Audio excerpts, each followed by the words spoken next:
नमस्कार. महाराष्ट्रातील विविध क्षेत्रातील बातम्या झटपट आपल्या मोबाईलवर पाहण्यासाठी लगेचच सबस्क्राइब करा राष्ट्रशक्ती लाईव्ह न्यूज आणि सोबत बेल आयकॉन प्रेस करायला विसरू नका. वाल्मिक कराडावर पोलिसांनी खोटे गुन्हे दाखल केले असल्याचा आरोप कराड समर्थकांकडून करण्यात येत आहे.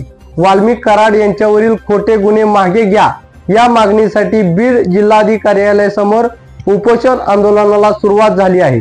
सामाजिक कार्यकर्त्या मयुरी विजयसिंह बांगर यांच्या वतीने हे उपोषण करण्यात येत आहे. वाल्मिक कराड हे समाजसेवक असून त्यांच्यावरील खोटे गुन्हे मागे घ्या अशी मागणी प्रामुख्याने या उपोषणाच्या माध्यमातून करण्यात येत आहे. या ठिकाणी बसलाय, काय नेमकी मागणी आहे? अण्णांविरुद्ध जो राजकीय द्वेषातून अण्णांना जो विरोध होतोय तो थांबण्यात यावा. अण्णांवर जो चिखलफेक करण्यात आलेला आहे तो थांबवावा. अण्णांवरील जे खोटे गुन्हे आहेत ते मागे घेण्यात यावेत, ह्याच्यासाठी हे उपोषण आहे.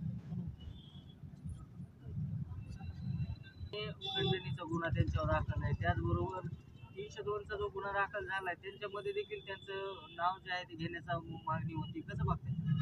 त्याची सविस्तर चर्चा सुरू आहे. त्याच्यावर कारवाई केली जाईल जर ते खरं असेल तर. ते सगळं पाहत आहेत आपले पोलीस प्रशासन, ते सगळं बघून घेतील.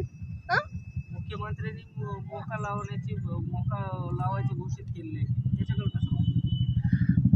मी म्हणते ते जे आहे सगळं पोलीस प्रशासन बघून घेतील. जर ते आरोपी असतील तर तुम्ही करा ना. तुमच्याकडे काही पुरावा आहे का? तुम्ही विदाऊट पुराव्याशिवाय हे सगळं कसं काय बोलू शकता? अण्णावर कसं काय चिखलफेक करू शकता तुम्ही? खरा हाच चेहरा आहे का अण्णांचा? हाच खरा चेहरा नाही अण्णांचा. अण्णांना खूप समाजकार्य केलेलं आहे, खूप भगिनींचं कल्याण केलंय.